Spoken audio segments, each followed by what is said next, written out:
This is Andy Paroff, Boxing Social in association with Betfred, and last but not least, I'm delighted to be joined by trainer Jamie Moore. Jamie, how you doing? I'm all right, thank you, mate. Yeah. It's good to hear. Obviously, as I've said to everyone, I've come today to try and catch up with yourself and as many as I can. How are things ticking over in camp now with everybody? Just talk to me about life as a trainer. Yeah, I mean, we've literally just come back from a little break. I went and had a bit of time off in Tenerife, straight from the disaster of Philadelphia. So we've got first one out is Mark Leach up in Scotland. I think it's the 18th or 19th of September. Final eliminated for the British title, and then Akib Fiaz. So they're the first two out September. Akib's out on the 28th. So just sort of steadily getting back into it. I think Rocky's getting a date in November time. Martin, he's looking at having a fight in October by the looks of it. Chantel's got a date in November. Looking like Carl will be out before the end of the year, hopefully. Stephen Ward, the same. He's in the Golden Contract tournament. Who else have we got? He's lost count. Yeah, I think that's it. Yeah, so everyone's sort of going to be out before the end of the year, which is good news. But it just means we'll be busy right up until then. Now, I'll try my best to remember everyone and work through. But let's start off with Mark Leach and Akib Fiaz. The unknown quantities of your gym. Just talk to me about those guys and how the opportunities came to work with both of them and the backstory, especially behind Akib. You mentioned he was the main sparring partner for Coyle in the build-up to Josh Warrington. Yeah. I asked Nigel about if he knew anyone from the amateurs who was, featherweight or lightweight sort of weight who's fought at a high tempo. Obviously because of Josh Warrington and the way he fights, who could maybe start off Carl sparring and maybe bring it up to 6. And the first day he came down and sparred with Carl, I'd said to Nigel, I said, he's a good kid, this kid. And then I didn't know much about him from the amateurs, to be honest. And then I found out more that, he boxed for England and he was very successful. And then obviously just over the next 6 weeks, he was our main sparring partner for the fight. And then he was turning professional. He had a meeting with Steve Wood, asked if he could come and join the gym. And we sort of went from there. But he's a special talent. He's a lovely kid as well, nice kid, but he can really fight. Now, obviously, he's turned professional and he's only 19. What was your thoughts on him deciding to turn over so young? I mean, it's a tricky one because if you stay amateur too long, I think you get some bad traits, which is hard to get rid of when you turn pro. And also you got the problem of turning over too young and not being physically, strong enough. You've not developed your man strength, so to speak. So he was actually physically quite strong already, and he'd never done any sort of training to develop that strength or anything like that. So we've had him down at Salford University with a lad called George down there, and he's working wonders with him. He's been doing it probably. He turned pro in February, I think it was. So he's been doing it since then, and he's come on in leaps and bounds. He really has. And Mark Leach as well, you said that he's trying to work himself into that position to fight for a British bantamweight title. Just talking about him and his background since he's joined up with yourself. Well, Mark has come from Oliver Harrison's gym. He's trained with Oliver since he was 6 years old, and he was very, very much a product of Oliver's teachings, and he's a phenomenal fighter. He's a switch hitter, can box as good southpaw as he does orthodox. It's difficult because he's not a big ticket seller, so promoters aren't as keen to put him on, but he'd be a nightmare for anyone at bantamweight. He really would. I think he's getting this opportunity now. He's had to go away. He's got to go to Scotland and fight, in the guy's old town, but it doesn't faze him. He boxed in Zimbabwe a couple of fights ago. He got a draw out there because I think Mark can be guilty of being coasting sometimes because in my book he's that talented. It comes so easy to him. He can switch off a little bit, so he's got to be mindful of that. But on his night, he's capable skill-wise of beating any bantamweight. He really is that good. You said to me he's trying to get into that mandatory position for that British bantamweight title, which is held by Kash Farouk. Lee McGregor seems to be done now, just waiting for an announcement on that. What are your thoughts on that fight? Yeah, it's a great fight. Really is. I think it's a big fight for Scotland. I like Lee McGregor in that fight. I think the only question mark I would say is the weight. you know, he's how strong can he be and keep making the weight and being strong. But if I had to have a bet on it, I'd say Lee McGregor, but I'd rather sit ringside and just watch it and enjoy it as a fan. Do you feel that whoever comes out of that, say if Mark was to find himself in that mandatory position, that they would hold on to the British title, or do you think they'd vacate? I've got a feeling they'll vacate. Certainly McGregor, I think, from the whispers that I've been hearing, is that he will move up. He just wants to have he's a little bit of a grudge match and domestic showdown for him, so you can understand him taking the fight, but I'm hearing that he'll move up. So if he does come through that, I think it'll go vacant. But I'm not a lover of fighters fighting for vacant titles. I know you have to sometimes, and that's it, but I'd much rather Mark fight the whoever was holding the belt at the time and try and win it that way. It's the proper way to do it. And I've got to be honest, on his night, I've as much as I've got a lot of respect for both guys, Mark Leach is capable of beating anyone, honestly, and certainly in Britain, and it remains to be seen whether he can come through this one at this time. He took it on short notice. He took it on about 4 weeks' notice, so it's not ideal, but he's genetically very gifted, so it doesn't take him long to get in shape, and I'm sure he'll come out victorious. Just pick that back up there, Jamie, just quick readjustment of my camera. We was talking about Mark Leach, moving on to Chantel Cameron, somebody who everybody's kind of waiting to see what's going to happen with those lightweight world titles, mandatory to face Katie Taylor. Do you see that fight happening in the near future? Or? I hope so. I think Katie Taylor's a phenomenal fighter, and with every fighter, when they're coming through and seemingly invincible, and you can't really find a way to, it seems like you're not going to be able to find a way of how you would map a game plan out to beat them. It's like someone's in the room, isn't it? Yeah, I'm kind of thinking you've got a ghost or something in here, Jamie. That's weird. That punch bag's moving. That's weird. Oh. So when you look at trying to set out a game plan against somebody, until you see a little weakness or a chink in their armour, it's always difficult. And a lot of people thought Katie Taylor lost the last fight. I only watched it recently, and I thought she'd just nicked it. I thought she'd just done enough, but it was a real close fight, and she's shown vulnerabilities for the first time. So I was over the moon with the vulnerabilities. What stood out to me, because he's still doing it. Yeah. And it's really that's freaky. Because Chantel has got a lot of the attributes which was exposed in that fight for Katie. So I think it makes sense for maybe Eddie to get hold of Chantel and put him on a few of Katie's undercards to build the fight, because that'll be a cracking fight. Regardless of the winner, Katie Taylor versus Chantel Cameron will be a fantastic fight. It'll be a great advert for women's boxing. They're both really nice girls, and I think something's going on out there. Someone must be working. I think it's a better fight for female boxing and for people to get excited about it if they build it and have that fight in 6 to 9 months' time. But I'd take it tomorrow. Chantel's the mandatory for Katie, and she's now in that position. No one's sure what Katie's going to do, whether she's going to move up and try and win a world title at second weight. So if that happens, then Chantel will be in a position where, does she try and go for the vacant title, or does she try and go after Katie in the bigger fight? So I'm sure MTK will sit down with her and have that conversation at some point. I think the penciled her into box in November at your call again, just to keep her busy and keep that momentum going. So hopefully it'll pan out early next year. Now, also want to move on to Stephen Ward. That Golden Contracts tournament is an interesting one. It's kind of caught the imagination of a lot of boxing fans. But how does it work out for yourself as a trainer, not knowing your opponent until just before the fight? Yeah, it's not ideal, is it? And I think the closer you are to your amateur career, the better in this instance. Certainly, Stephen Ward's got a bit of a sort of, he's one step ahead in this sense, because he was a very decorated amateur. He was used to getting to tournaments and boxing whoever he got drew against. So in that sense, it's a good thing for Stephen.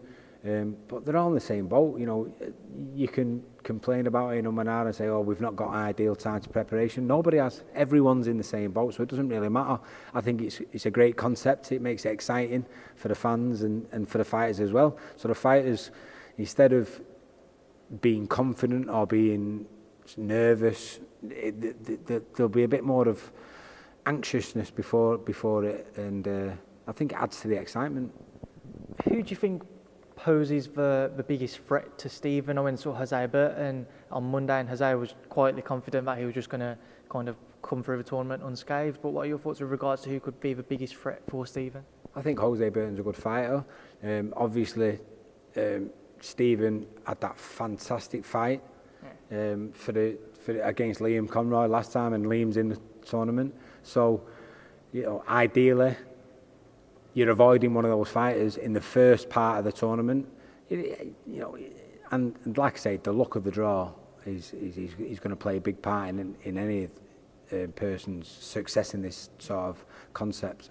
So I'm a big believer in Stephen Ward. I think, you know, he's shown stuff in his last fight against Liam Conroy, what he'd not had to come through before. So there was little boxes ticked from my point of view as a coach, where you don't really know how they're going to respond in a gut check, you know, and it's always nice to have experienced it. You don't want to see it that often, but to know that he's got that something about him where he can get put on the floor in a horrendous cut. He's one of the worst cuts I've ever seen. So for him to stay focused and composed and come through that fight was for me as a coach was lovely to see. So I'm confident. I think he'll come through it. I mean, just that light heavyweight, just wanted to get your thoughts as well on the Anthony Yarde, Sergey Kovalev fight. What was your thoughts on it, Jamie?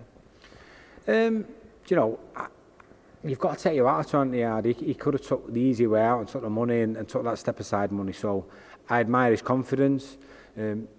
I've read so much criticism online, most of it aimed at Tunde Ajayi, his coach, and the way I'm reading into it, I can sort of see where people are critical of him because he's outspoken and he's sort of confident from not a lot of evidence.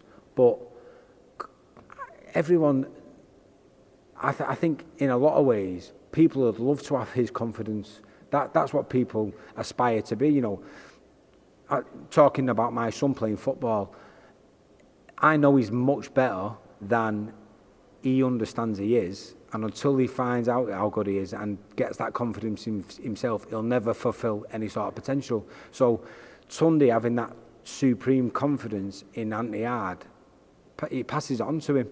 Now, whether he's been in that position and proved it yet or not, having the confidence to go in there and do it is half the battle. You're halfway there. No one believed I'd win the British title on 5 days' notice, but I had 100% confidence in my own ability. So people love to kick someone while they're down. I'm not a fan of that. I'd rather lift them up and, you know, take the lessons from whatever they've just been through. So do I feel he should spar more? Probably a little. I've got a feeling he spars more than they're letting on. You know, he probably a little bit of publicity stuff. They're very good at getting that publicity. It got everyone talking, didn't it? So I think he'll learn so much from it. I don't think they got the best Kovalev that we've seen. I think he's probably a little bit past it now. Doesn't mean that they can't take lessons from that. And as long as they take the lessons from what they got given to them on the night, I think Tunde and Anthony Yarde should actually stay together because they learnt those lessons together. I'm sure no matter how much Tunde says, listen, we don't have to listen to what everyone says, he'll take it on board. He's an intelligent guy, he'll take it on board. And I think in the future, can Anthony Yarde be a world champion? I think he can. I think he's shown a lot of good traits. He's just got to learn from those lessons, what he got given. People have spoken about a potential bout between Anthony and Joshua Buatsi. What are your thoughts if that fight was to happen down the line? Again, Joshua Buatsi hadn't put a foot wrong and didn't show any vulnerabilities whatsoever. He won and won well at the weekend, but you know there was a few little cracks there where people like Stephen Ward or Anthony Yarde will look at it and go, you know, I seen a little vulnerability there. I've got to be honest, before it I was looking at it thinking, he could go in there and beat Kovalev. Going off what I've seen on Saturday, I still think in the long run he'll be a world champion without a doubt. I think he's a phenomenal talent, but it just proved that you can't rush these things. You know, you've got to make sure you have all those boxes ticked before you get there. To link back to your gym, trying to work through now and trying to remember everybody, Martin Murray. As I said to you when I first arrived, everybody kind of assumed after his defeat to Hassan and Dam that would maybe be the end of Martin's career. He's come back. He fought a couple of months ago in an MTK show in Liverpool. What is Martin's ambition in boxing? Martin's goals and ambitions right now, he has none. And that's, so his words to me after the fight in Liverpool were, that was the first time I've enjoyed a fight for a long, long time. He just went in there and enjoyed it for the fun of it. And, you know, he's 37 now. He's nearly 37, I think. So he's obviously no spring chicken, but he's got a wealth of experience. He's had a lot of time off in between big fights, which means that you don't accumulate a lot of miles. He's still performing, so when he comes in here and he's sparring, and when he's going in you know, he didn't do himself justice against Ndam, I don't think. I think maybe the weight was an issue. He's always been sort of stuck in between middleweight and super middleweight, so he's not quite big enough to be a big super middle, but he was always too big to be, you know, strong and healthy at middleweight towards the end. So I like the fact that he relaxed and enjoyed himself in the last fight. I think you'll see the best of him in that situation. They've offered him a decent fight actually over in America. He's only just been able to go and fight in America because of he had an issue with getting a visa. So, you know, I can't say any more than that at the minute, but if it comes off, it's a good fight for him. I like the fight for him, and you know, he's got to take these opportunities now, because in maybe within the next 12 months, I'd say we're going to see the last of Martin Murray. I don't think you'll see him fight again, so he needs to take these opportunities while he can. Any clues as to who that opponent is? No. I'm on strict instruction that we can't say anything about it. So that's fair enough, Jamie. Rocky Fielding, another one we're kind of waiting to see what the future lies with him. What is the plan with Rocky? Yeah, again, there's not that many options at the moment. Everyone seems to be tied up and stuff like that. We've always said that I'd like to Rocky to get a 10-rounder in, get some rounds under his belt, sort of forget about the Canelo fight and try and move forward. So I think they're talking about November, maybe the 18th, I think it is, in Liverpool, in maybe topping the bill, and then whatever after Christmas. Then you know, Rocky's the same. I think he's 32, so he's coming toward getting to that point where he's going to be thinking, how many fights do we have left? Is it another 3 or 4? Billy Joe Saunders signing with Matchroom. He was sort of thinking he hopes he gets the call for that. I mean, Rocky's one of those fighters. The Canelo performance doesn't do him justice, I don't feel, but people will look at that and go, let's have Rocky Fielding, and I think they'll get a shock. I really do. You know, he punches so hard.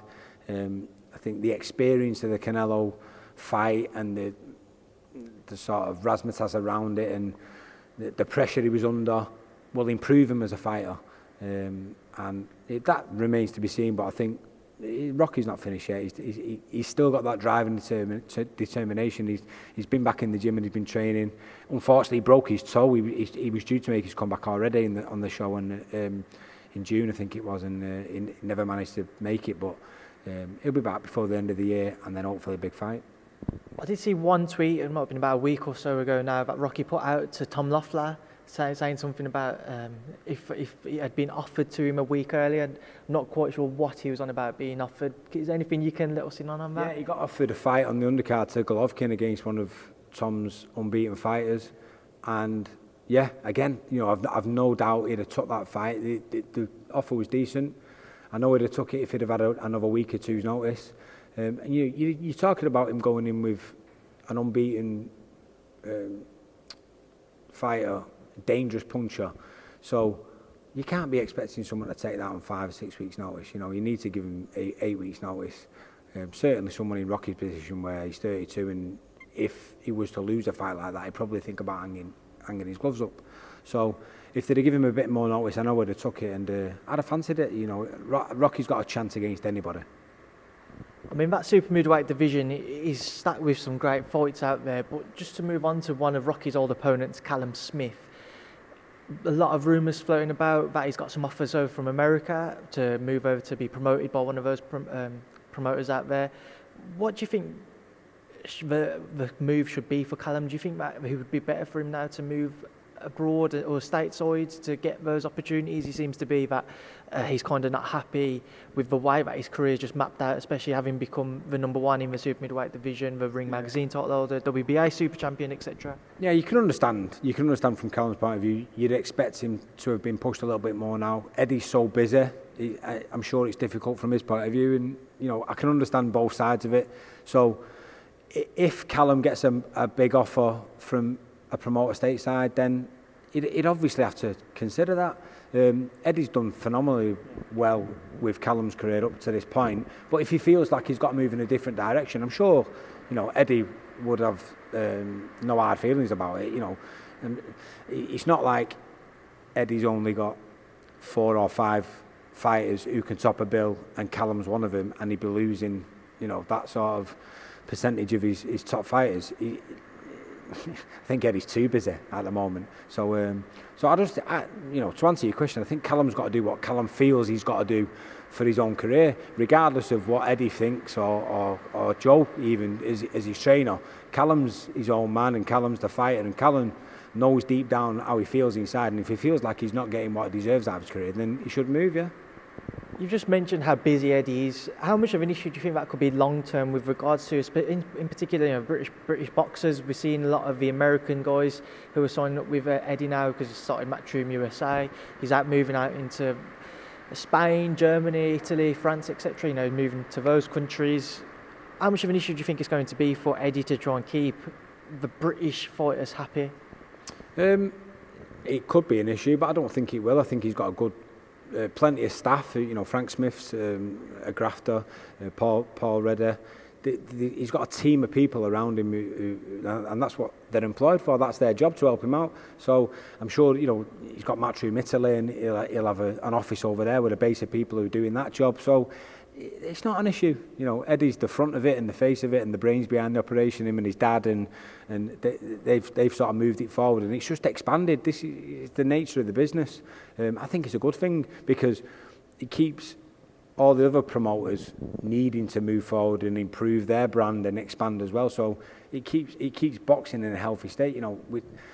I've been a massive boxing fan since I was 9-10 years old. I've never known it as busy and as many top level fights on the TV as there is at this moment in time. So as a boxing fan, you can't be complaining. That's not a bad thing. And finally, to link it back to your gym for the second to last person, I should say, Coyle Frampton. Obviously, that freak injury out in the States. Just talk to me about that situation, Jamie. It was the most surreal, weirdest freak accident you've ever seen in your life, and so frustrating because you put 3 months of work and grafting, and it's the Monday before the fight and the Saturday, and that happens. You couldn't even write it. You couldn't make it up. So frustrating for us all. No more than Carl. When it gets to the point where you realise the fight's definitely off and there's nothing more you can do, you just want to get home. We've been away from home for 2.5 weeks, getting on 3 weeks, and just a signal. But what do? You have to play with the cards you dealt. You dust yourself down. It looks like he'll be at a punch again in about 2 to 3 weeks. So he's hoping to get out before Christmas. No one wants to be training over Christmas, but if it has to be January, it has to be January. Beggars can't be choosers, and Carl's, he's got 12 months at the most left. That's what he wants to do. Could he fight for longer than that? Yeah, but he doesn't want him to. I don't want him to.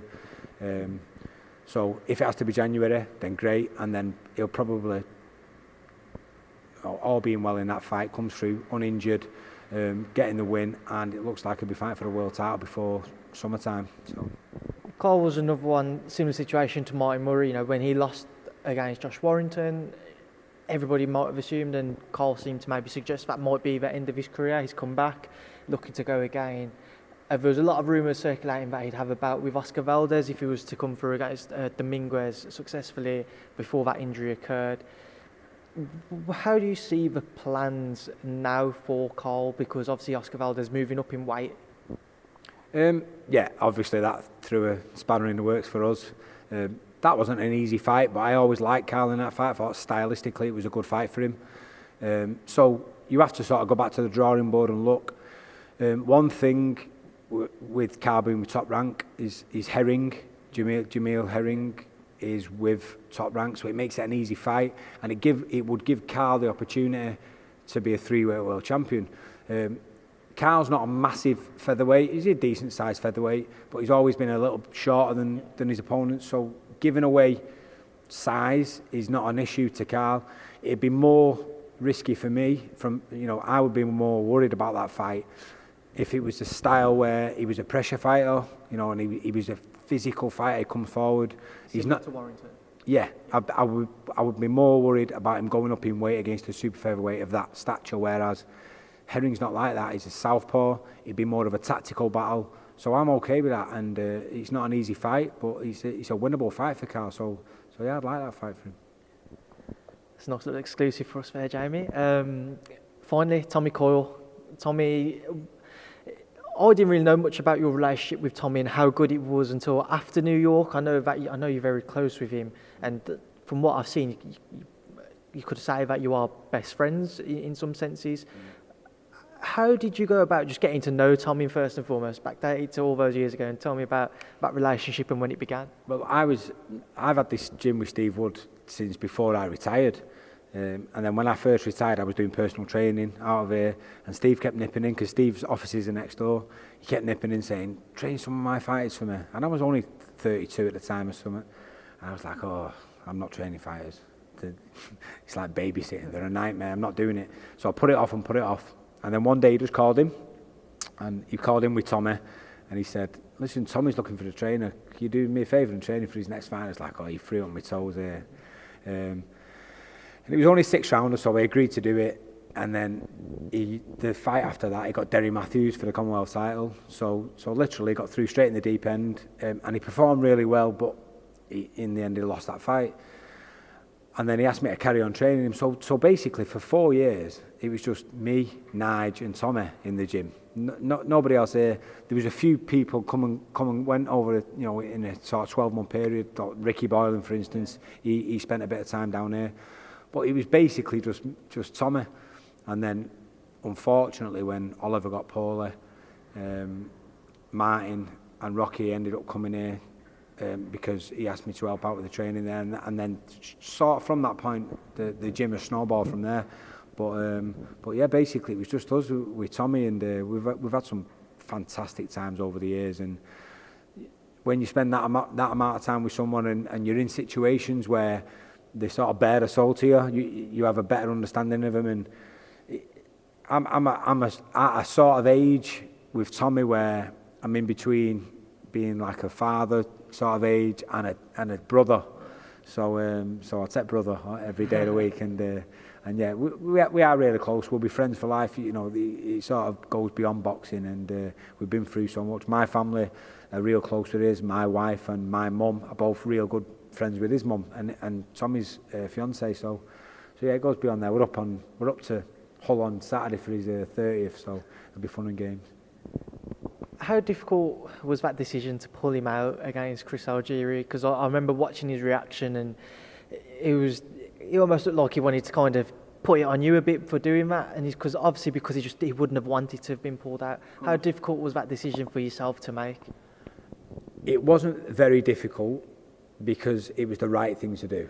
The only difficult part of it was I knew the reaction I was going to get from Tommy. So it wasn't a difficult decision in the sense of, was I sat there going, oh, should I pull him out? I knew it was the right decision. It was only difficult. So it wasn't hard to actually do it. It was just, as I did it, I was sort of wincing, thinking, oh, the comeback here is going to be horrible. But I knew he had to be sort of strict with it because I knew he'd fight back. I knew he wouldn't want me to do it. I knew I couldn't be weak in the sense of going, right, I'm pulling it out, and then him say no, and me go, well, show me something. Because, sometimes you might do that as a tactic on purpose to see what the reaction is. But that certainly wasn't the case with Tommy. the tide had turned, he'd lost that puncher's chance and the opportunity to win the fight. So all Tommy could be was brave, and he doesn't have to prove that he's brave. He doesn't have to prove it to me or anybody else. We've seen how brave he can be, and hopefully he'll have one more fight. Hopefully one more, and then he'll be gone. So we saved him for another day. I'd like him to have that one last opportunity to say thanks to his fans who've been loyal to him over the years, and the boxing, Sky, the people at Sky. Eddie loves Tommy. We all love watching him fight, but God, he's given me nightmares over the years. He's given me kittens, but I've loved it at the same time. You mentioned one more outing for Tommy. What level of opponent do you see yourself finding for him? I know that Anthony Coyle said that he's wants one last bout before he retires. It's going to be up in Manchester. Said to me he's looking around November time. Somebody like Anthony, or a level below, or? Do you know what? I love Anthony Coyle. He's a great kid, big United fan as well, so that's another plus. I wouldn't go shouting about that of a mini James. No, I know, but listen, you've got to stick to your loyalties, haven't you? Yeah. So is that ideal for me? No, I've known Anthony Coyle for many years, but it's a great fight for boxing fans. It's a good fight from both, obviously, and as a former world champion and boxed at a higher level, he'd be a big favourite. But Tommy can fight. Tommy's a good fighter. I'm sure he'd give a great account of himself. Be a great fight for the fans. So if that fight was offered to us, I couldn't say no to that, because I know Tommy would love to go out in a big fight like that. I'm sure he'd give a good account of himself. So I couldn't turn that down. But we'll see what happens. It's a tough fight for Tommy, isn't it? But hopefully Eddie can look after him and give him a decent fight. One last big payday. Yeah, you know, I've got to be honest with you. Tommy doesn't need the money. Okay. He's a very successful businessman. He runs a health and wellbeing company. He's got 2 gyms. He's got Barrow Boys Bar, which he's doing phenomenally well. He earns a lot of money outside of boxing, Tommy. So he fights because he loves it, and that's part of the problem. You know what I mean? That'll be part of the problem. We'll have trouble getting him out of the sport. It's because he doesn't need to do it for the money. He does it for the love of it. But we've had some long conversations over the last couple of months since New York about getting out at the right time and doing it for the right reasons, and not doing it selfishly, doing it selflessly for your family and for your kids for the long run. I did it myself. I made sure that I got out at the right time so that I can enjoy the rest of my life with my kids. And Tommy understands he's got to get out at the right time. So he just felt like it was a bit rushed last time, and it come up on him as a surprise. Whereas now he's got the opportunity to have one more, and mentally he can sort of get his head around it. So yeah, that's why I'd like him to be involved in a good fight. I think the thing with Tommy is, win or lose, you get a good fight. Yeah. And I don't think, in particular, he's bothered whether he wins or loses, as long as the fans enjoy the fight. So that's the beauty of him, not having to do it to win for the money so that he gets another payday. He's doing it because he loves fighting. Quickly stop and start there, Jamie, as my timer was about to run out there. Moving away from the gym, a few other boxing matters, just wanted to get your opinions on. This past weekend, Vasyl Lomachenko versus Luke Campbell. Vasyl Lomachenko picking up another world title. What was your thoughts on that fight, though? I thought Campbell gave a great account of himself. I don't think anybody expected him to do as well as he did, except himself. You could see he was very confident in himself.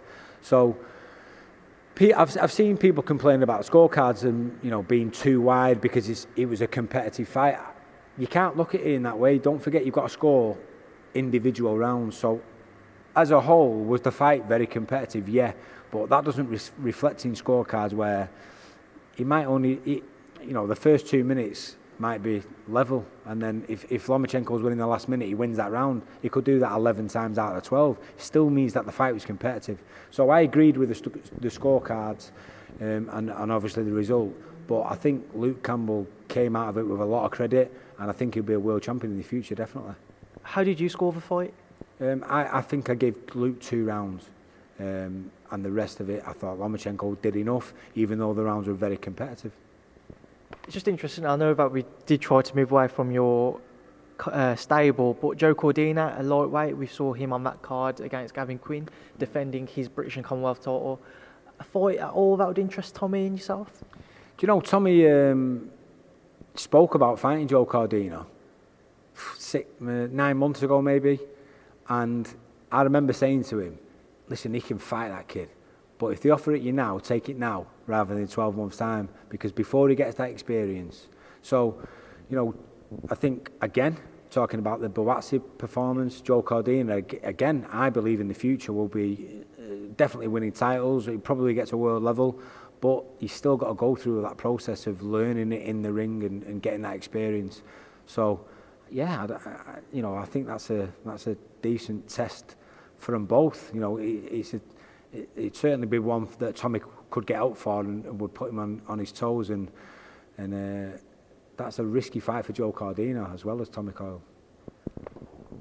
I mean, just go back to Loma Campbell.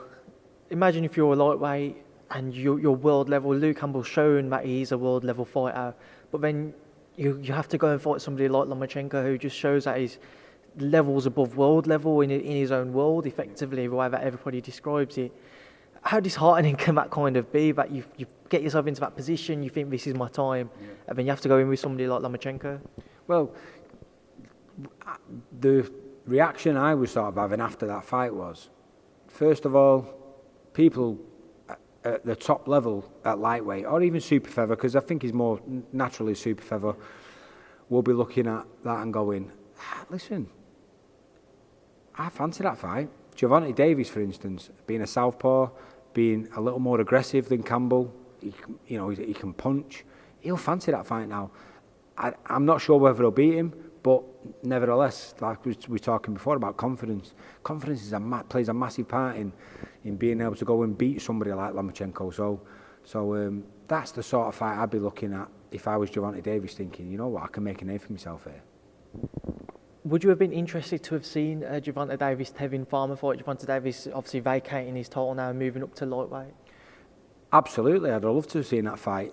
But from Davis's point of view, what do you do? Do you risk losing to Tevin Farmer, or do you move up and chase greatness and risk losing to Lomachenko? To me, it's a no-brainer. Davis will get paid much more to fight Lomachenko, and it's a little more riskier, but not massively different. I think Tevin Farmer's a phenomenal fighter, and I think Gervonta Davis would have, he'd have his hands full beating him. So I think it just makes sense that he'll get paid more money, and if he loses that fight, probably the opportunity will still be there for him to move back down, and the fight will still be there anyway. I mean, on a possible Davis-Loma fight, what do you think would have worked better for him, at super featherweight or at lightweight? Because I know Gervonta's missed weight a few times at super feather, but he's always seen as being a big guy at that weight. Do you think that would have worked at his advantage more at super feather, or do you think he loses that little bit at lightweight, even though Loma obviously isn't a big lightweight himself by any stretch of the imagination? I think lightweight suits Davis better than it does Lomachenko. I think it's proved, Campbell was much bigger than him the other night, and that was part of the reason why he could have success. So Davis has struggled at the weight, and like you say, he's missed it a few times, so he'll be much more comfortable and healthier at lightweight. So I think that's an advantage to Davis rather than it is to Lomachenko. I think, if anything, Lomachenko could probably still make featherweight. You could never say that about Gervonta Davis. So the natural size advantage there has got to go to him. And to move away from the lightweights, up to heavyweight at the minute, we're in the midst of the Joshua Ruiz World Media Tour. What are your thoughts, firstly, Jamie, on the fight taking place out in Saudi? Money talks, doesn't it? I think I've heard rumours that Ruiz is getting double what he was contracted to for the rematch, so it makes sense. If Anthony Joshua wins, I don't think Ruiz will ever get a meaningful fight again. He's too dangerous. Risk reward doesn't balance out for anybody, so he needs to cash in while he can. The atmosphere is not going to be great over there. I don't think they can create a good environment for an atmosphere at a fight, but you never know. I just think that as the businessman, it works, but as a boxing fan, it doesn't really work for me. And hopefully, as it goes on, if they can have more shows over there and they can develop it a little bit more and get it structured better, then you never know. But as it stands at this moment in time, I don't think it'll create the right sort of atmosphere for that sort of rematch. Because I was at the fight, you know, obviously Tommy boxing on the undercard. I was at the first fight. The atmosphere was amazing because of the shock value and the upset. It was unbelievable, and I can't envisage the same sort of atmosphere again over there. I don't know, I might be wrong, but I just can't see it. Right, apologies there, Jamie. My SD card was full this time. Because Nigel wouldn't shut the fuck up talking before. So he's there for about an hour and a half talking bollocks, and now no one else can talk. Cheers, Nigel. We'll come on to your best mate Nigel in a bit, Jamie. Just go back to that Joshua Ruiz. We were talking about the rematch and how do you see that playing out? And you was talking about AJ's interview on Sky. Yeah, so he was talking about he needed to establish his authority earlier, and he ended up sort of 2-3 steps behind, and then if he'd had established himself earlier, he'd have been in front. And he sort of worried me because I was thinking, every time he landed himself in trouble in the fight was when he had success, and then he tried to run, you know, he jumped in and tried to follow it up with and land big shots. The way I see him winning this fight is in a way to make it boring, to box him on the back foot, create that distance in between, use his jab, get Ruiz coming forward, because the biggest parts of success Ruiz had was when AJ came forward and jumped into that punching range and tried to hurt him. So whether that's a smokescreen and that's a way of AJ trying to play mind games with Ruiz and make him think that he's going to come looking for him, I'm not sure, but I'm sure Rob McCracken will be very much aware of the tactical mistakes AJ made in the fight and how to fix him. I just hope that AJ doesn't let his heart rule his head and go in there and try and get a big, you know, explosive victory, because he could find himself in the same situation again. I mean, Rob McCracken came in for a lot of stick on the back of that defeat. A lot of people suggesting that AJ was going to go elsewhere. A lot of rumours circulated that he might do. What was your thoughts on it all? Again, I think it's crazy. How can anybody say that Rob McCracken's not done good by AJ? He's been with him from the start. I liked the part in the interview with AJ where he said, people don't understand loyalty. You don't just drop someone who's taught you so much, not just in boxing, but about other stuff outside of life. And you know, it wasn't even so much the mistakes AJ made. He was a little cautious early on, and he didn't look 100% to me. I think there's something was going on in the background which he'll never, he won't let it out of the bag. But I just don't think there was something right there that night. I feel he'll win the rematch as long as he boxes, you know, to the correct game plan. I'm sure Rob will put it in place. But for people to suggest that he should get rid of Rob McCracken was crazy. I think Rob's done a great job with him, and I think, you know, everybody has a trainer who they click with, and you know, some people move around 3 or 4 times before they find that right guy. I had 2 trainers before I got Oliver Harrison, and then I found him, he was the perfect one for me. Ricky Hatton had Billy Graham, and they was the perfect pairing.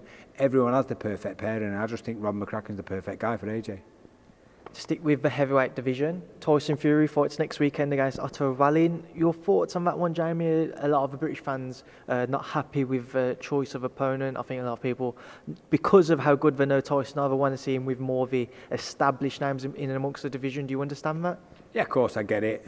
I don't know anything about the opponent, to be honest. We have never seen him fight, but I think from what I can understand, he's already signed for the rematch with Deontay Wilder. So I understand him not wanting to take risks. Tyson Fury is a massive name in the heavyweight division. For me, he's the best in the division. I think he beat Wilder last time and didn't get the decision.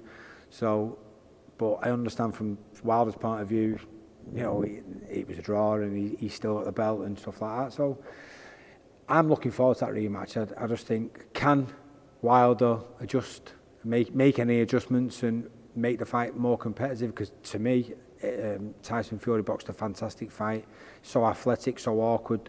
The best part of him is that he takes away your good areas. So it's an intriguing fight that I'm really looking forward to it. So I'm glad Tyson Fury's not in with a more dangerous opponent, because I want to see that fight more. I wish that fight was next, to be honest, you know, but I don't mind this sort of fight. I think From what I've read about the guy, he's not a bad fighter at all. He's just because people don't know him.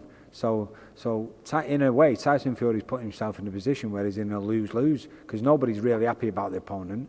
But if the guy is a good fighter, which they're claiming he is, and he gives Tyson a tough fight, he'll get criticised for it. So sometimes you just can't win. And at the end of the day, we've got penciled in Tyson Fury v Deontay Wilder 2. Let's not complain because that's a fantastic fight. What do you think's a bigger rematch for the heavyweight division, Joshua Ruiz or Wilder Fury 2?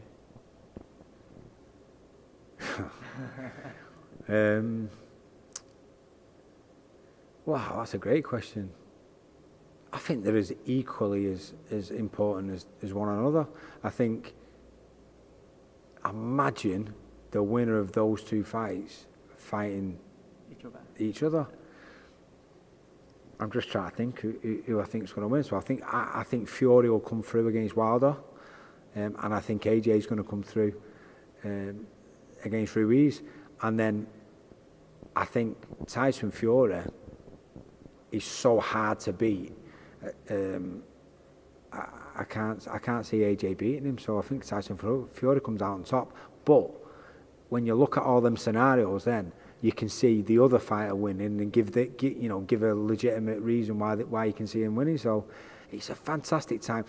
Heavyweight boxing is brilliant in a minute. Dylan White is still there or thereabouts. Who'd have thought that after he lost for the British title to AJ, he'd have been able to re-establish himself. Have the wins that he's got. Joseph Parker, he's going in with Chisora. Chisora's having his Indian summer. It's a fantastic time to be a British heavyweight, but just an heavyweight in general. I was thinking of another question, man, but I really wanted to ask it. Now it just slipped my mind. Oh, that was it. We spoke about it briefly off camera. In the scenario where if Ruiz was to win and Wilder was to win, those belts are then under the PBC banner.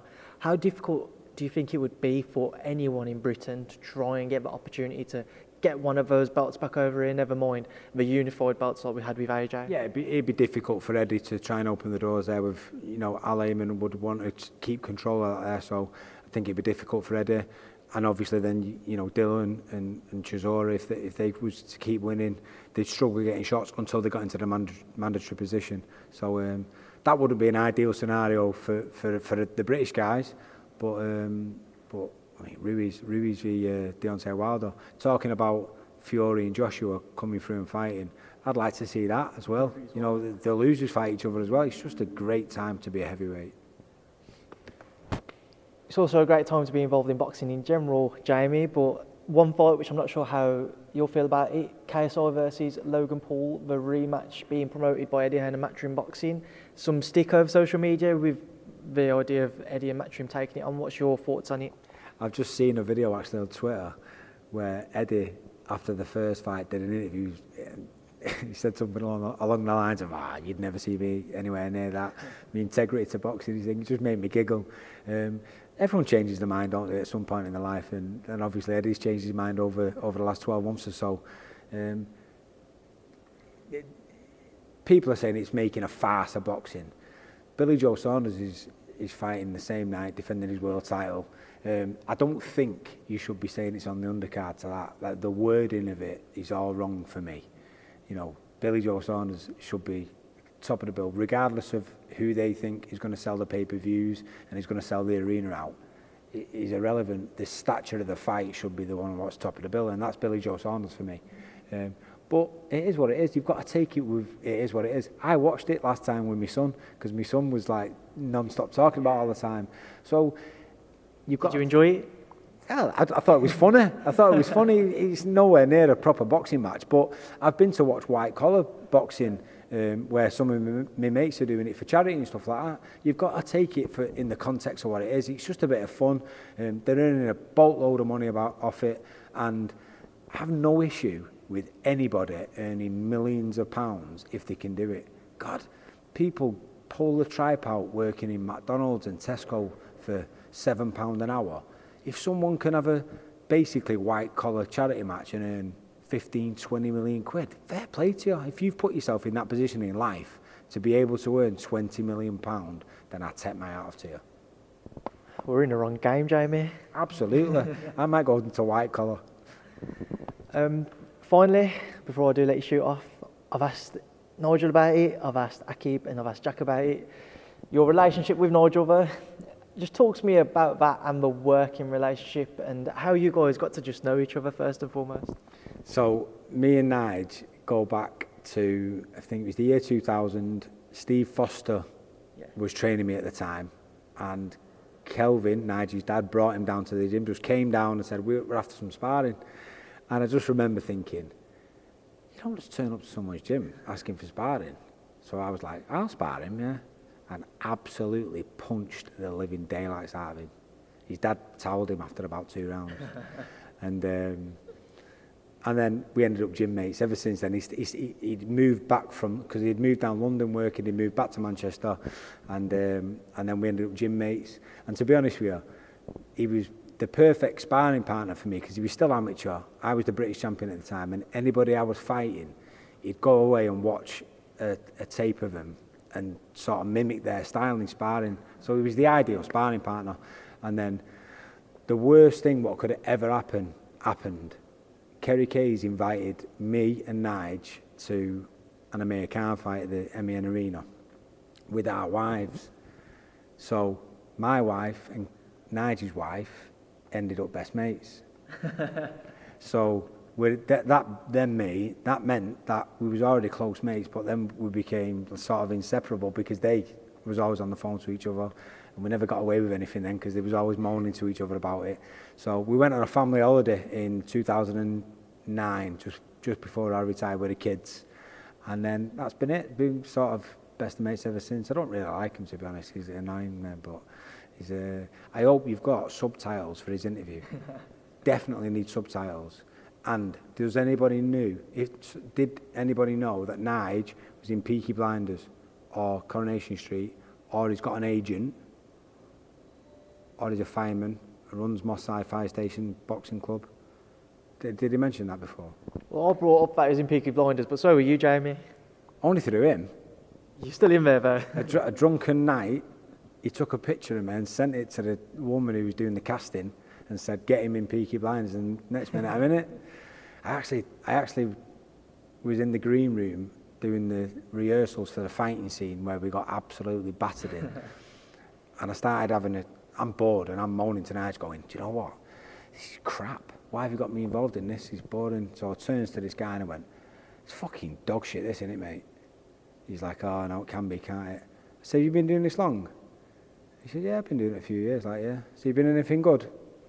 He was like, The Dark Knight Rises, it was frigging Cillian Murphy. And I was like, oh, I felt like a right dickhead, you can imagine. So anyway, he was all right with me after that, because it sort of brought him back down to earth. But you know what, it was good crack, it was good fun doing it. So from it being not so good to being very good, is that after that chat with Cillian Murphy, I take it?